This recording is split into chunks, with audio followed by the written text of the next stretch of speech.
সকল আজি আমি জ্যামিতিৰ আন এটা গুৰুত্বপূৰ্ণ মৌলিক ধাৰণাৰ বিষয়ে আলোচনা কৰিব বিচাৰিছোঁ। সেইটো হৈছে কোণ, ইংৰাজীত কোৱা হয় এংগলছ। এটা কোণনো কি হয় বা কেনেকুৱা আমি কোণ আঁকিব পাৰোঁ এই বিষয়ে আজি আলোচনা কৰিব বিচাৰিছোঁ। আহাচোন বাৰু। এতিয়া চোৱা, মই এই কি কৈছোঁ এ এডাল ৰশ্মি হয়নে বাৰু। ইয়াক আৰম্ভণি এইখিনিৰ পৰা আৰম্ভ কৰিছোঁ। এইটো ঠিক তেনেকৈ এই একেটা বিন্দুৰ পৰাই বিন্দুৰ পৰাই মই আৰম্ভণি কৰিছোঁ এডাল বি ৰশ্মি হয়নে বাৰু। এই এ আৰু বি ৰশ্মি দুডাল ক'ৰ পৰা ওলাইছে, এই বিন্দুৰ পৰা ওলাই আমি একেলগে কৰিছোঁ। গতিকে এই ক্ষেত্ৰত এইটো এটা কোণ বুলি কোৱা হয়।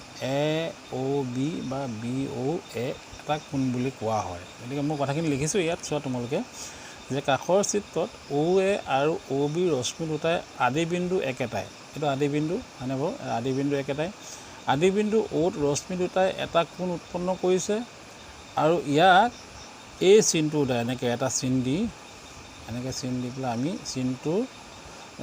চিনটো কোণ বুজাবলৈ ব্যৱহাৰ কৰা হয়। যেনে কোণ বিক আমি এংগল বিৰে বুজোৱা হয় বা কোণ বিৰে বুজোৱা হয়।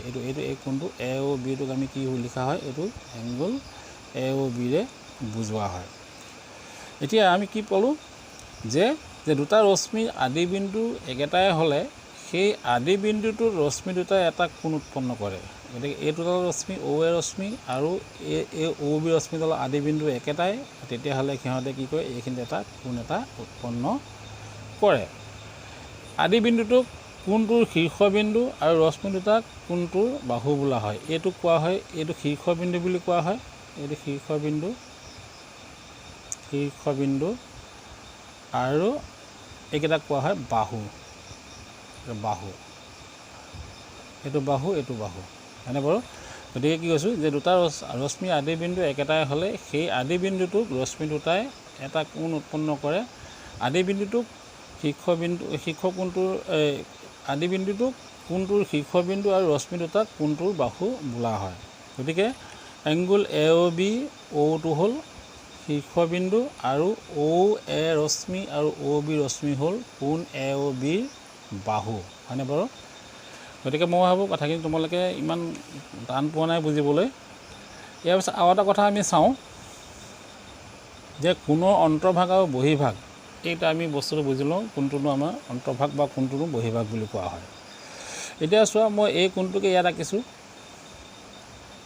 এডাল ৰশ্মি আৰু এডাল ৰশ্মি, এ ৰশ্মি আৰু বি ৰশ্মিয়ে কি কৰিছে, এটা কোণ এটা উৎপন্ন কৰিছে। এইটো হ'ল শীৰ্ষবিন্দু, এইকেইটা হ'ল বাহু হয়নে বাৰু। এতিয়া চোৱা, মই ইয়াত কেইটামান বিন্দু দেখুৱাইছোঁ। এটা পি বিন্দু, কিউ বিন্দু, আৰ বিন্দু, এই ৰশ্মিডালৰ বাহিৰতো মই দেখুৱাইছোঁ এন বিন্দু, এল বিন্দু এনেকৈ, বা এইডালো মই ইয়াত ভিতৰত দিব পাৰোঁ। এইটো কি দিব পাৰোঁ, MNOP QRS এনেকৈ দিব পাৰোঁ। আমি যিকোনো বিন্দু আমি নাম দিব পাৰোঁ হয়নে বাৰু। এতিয়া চোৱা, এইডাল ৰশ্মি যদি আমি অসীমলৈ বঢ়াই গৈ থাকোঁ, এনেকৈ গৈ থাকোঁ, এই তেতিয়াও কি হ'ব, এই ভিতৰকেইটা হ'ল কি থাকিব, এইকেইটা ৰশ্মিডালৰ মাজতে আছে আৰু এইকেইডাল কিন্তু ৰশ্মিডালৰ পৰা বাহিৰত আছে হয়নে। এতিয়া চোৱা ইয়াত, যে কোণবোৰ আমি সমতলত অঁকা হয়। কোণটোৰ বাহু দুটা অসীমলৈ বঢ়াই দিলে সমতলখনৰ যিটো অংশ বাহু দুটাৰ ভিতৰ ভাগত পৰে, সেই অংশটোক কোণটোৰ অন্তৰ্ভাগ বুলি কোৱা হয়। গতিকে আমি এইডাল অসীমলৈ বঢ়াই দিলে এই যিখিনি ভিতৰ ভাগত পৰিছে, এইখিনি ভিতৰ ভাগ নহয় জানো, এইখিনি ভিতৰ ভাগ, এইখিনি ভিতৰ ভাগ, এই ভিতৰ ভাগক কি বুলি কোৱা হয়, কোণটোৰ অন্তৰ্ভাগ বুলি কোৱা হয়। আনহাতে বাহু দুটা অসীমলৈ বঢ়াই দিলে সমতলখনৰ যিটো অংশ বাহু দুটাৰ বাহিৰফালে থাকে, তাকে কোণটোৰ বুলি কোৱা হয় বহিৰ্ভাগ। গতিকে এইটো হ'ব কি, কোণটোৰ বহিৰ্ভাগ।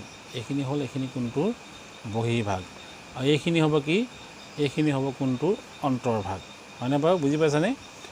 এতিয়া চোৱা, চিত্ৰত বি পি কিউ আৰ তিনিটা বিন্দু কোণটোৰ অন্তৰ্ভাগত অৱস্থিত। এইকেইটা অন্তৰ্ভাগত আছে, পি কিউ আৰ। আৰু কিন্তু এই এল হওক, এন হওক হয়নে, বা এইটো এম এল এম এন, এই চাপ'জ এম এটা এছ এটা, এই বিন্দু তিনিটা কিন্তু কি আছে, বহী ভাগত অৱস্থিত আছে হয়নে বাৰু এই ভিতৰৰ ভাগত থকা নাই এই ভিতৰৰ ভাগত থকাকেইটা হ'ল পি কিউ আৰ আৰু বহী ভাগত থকাকেইটা কি হ'ল এল এন এছ এম এইবোৰ গোটেইবোৰ বাহিৰৰ ভাগত আছে গতিকে মই ভাবোঁ তোমালোকে আজি কোণৰ বিষয়ে বুজি পাইছা আৰু কোণৰ অন্তৰ্ভাগ আৰু বহিৰ্ভাগনো কাক বুলি কয় সেই কথাখিনিও ভালকৈ বুজি পাইছা গতিকে মই আজিৰ ভিডিঅ'টো ইমানখিনি সামৰিব বিচাৰিছোঁ পৰৱৰ্তী ভিডিঅ'ত আকৌ লগ পাম ধন্যবাদ